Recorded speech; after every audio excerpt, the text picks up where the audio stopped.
140 Ambernath विधानसभेमधून Bhajap, Shiv Sena, Rashtrawadi, RPI, महायुतीचे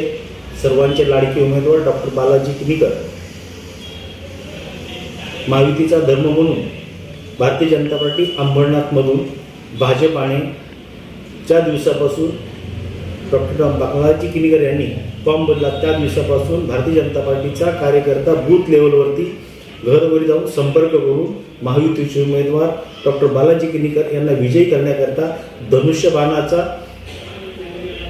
ballot पेपरवरती 2 number button धनुष्यबाण दाबून जास्तीत जास्त मताने निवडून देण्याकरता प्रयत्न केला आहे आणि येणाऱ्या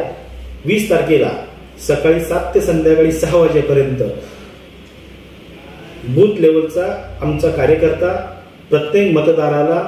बूथवरती आणून जास्तीत जास्त मतदानाची टक्केवारी वाढवण्याचा प्रयत्न करील आणि येणाऱ्या 23 तारखेला अंबरनाथ विधानसभेमधून डॉक्टर बालाजी किनीकर हे प्रचंड बहुमताने विजयी होतील यात कुठल्याही प्रकारची शंका नाही.